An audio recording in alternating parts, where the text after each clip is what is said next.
The massacre at Umpqua Community College in Oregon last week has reignited the debate over gun control in America. The 2016 presidential candidates are voicing where they stand on the issue. Hillary Clinton is calling for extensive background checks for gun owners, among other regulations. We have got to keep guns out of the hands of people who should not have them, domestic abusers, people with serious mental health problems. There's got to be a better tracking and record keeping. I want to work with all of you. I want to work with sensible gun safety advocates as well as gun owners. And here are some of her GOP opponents. This campus was a gun-free zone. Before we start calling for more laws, I think we ought to consider why we don't enforce the laws we have. Wouldn't they have been better off if somebody in the room, anybody, anybody had a gun to at least help them out? But it was a terrible thing. And these gun-free zones are a disaster because everybody's just a sitting duck. We can say we're going to have more gun-free zones, but that ends up being the worst thing because it just gives the shooter a real confidence that he walks into that environment and he's the only one armed. All right, so this is kind of, to be expected. When something like this happens, a senseless, a violent tragedy, this is where we go down this road every time, Dana, where they say, of course, the GOP people saying, listen, what about the gun-free zones? Right. So I think one of the things targets. that's most unsatisfying from a policy standpoint is that I'm actually somebody who would be I'm persuadable on if they could tell me on the Democrats, if Hillary could say, here's 3 pieces of legislation that we could put in place and that if enforced would prevent a tragedy like this, I actually might be able to raise my hand and say, I'm for that. The thing is that they actually never follow it up with something like that.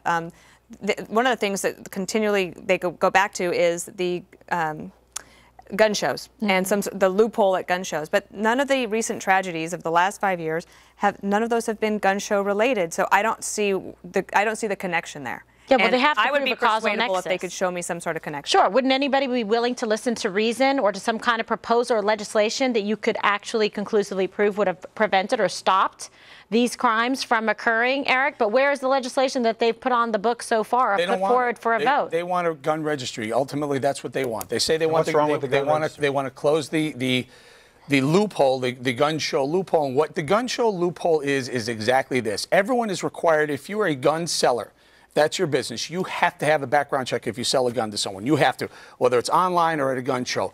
A very small percentage of guns sold, very tiny percentage, are sold by private individuals to someone else. And in 30 states out of the 50, you do not need an extended background check. Think about and so they want to close that loophole so that every single gun ever sold to anyone requires a background check. Extended background check. Let me finish this one. No, it's not a good idea. Here's what happens. Universal background check? Here's what happens with universal background checks, Geraldo. Poor people, minorities in high crime urban areas will have to make the choice between buying this gun to protect my family or feeding my family, because sometimes it can be upwards of, in New York, it's $80. What does that have to do with in Maryland, it's $200 just for the background check.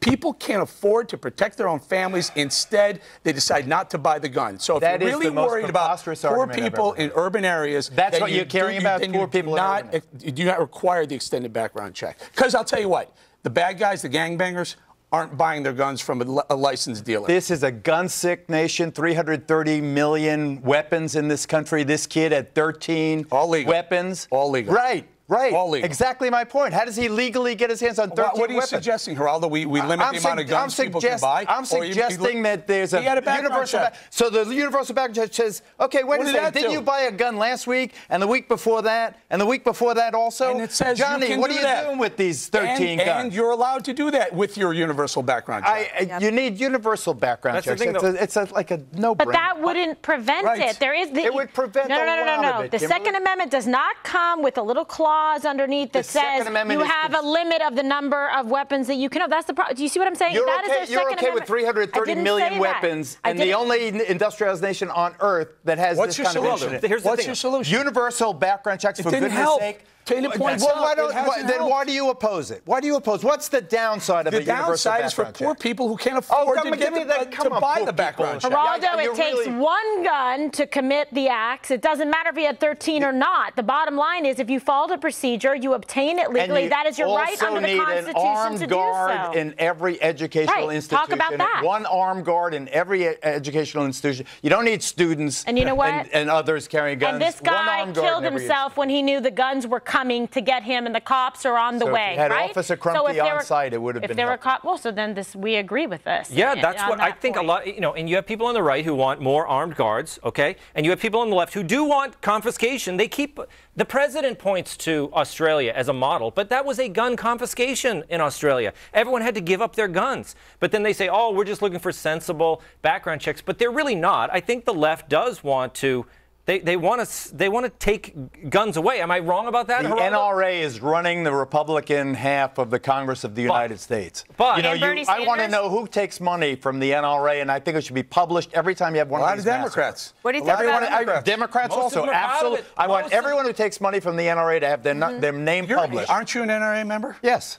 But most of them are proud of it. They say I take money from the NRA because I agree with them. They're not ashamed. They're not hiding their NRA money. And the thing is, it's the impatience that these politicians like President Obama and Hillary Clinton, they have this kind of impatience out there. And they're, well, no, they want to do away with the Second Amendment, essentially. How long ago was Charleston? Charleston's like ancient history. Was it 3 months? Things they're proposing 3 months, 9 people, another 9 people. How many more 9 people? But none of the things that they're proposing would prevent these shootings. So they act like they're appalled that people are opposed to these things, but these measures wouldn't have helped any of these.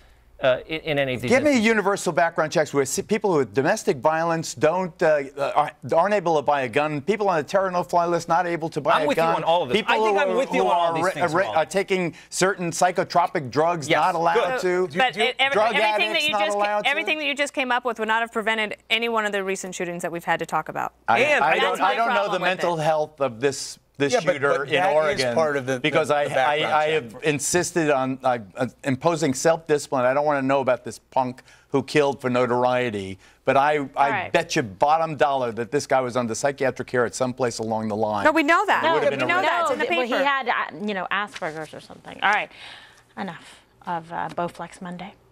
New developments on the crisis in Syria next, and stay tuned because later we've got a 5 food alert. That's right, I've got a stash of chow no one was able to get in New York City until this weekend. I can smell it sitting in the green room and can't wait to bring it around. Stick around.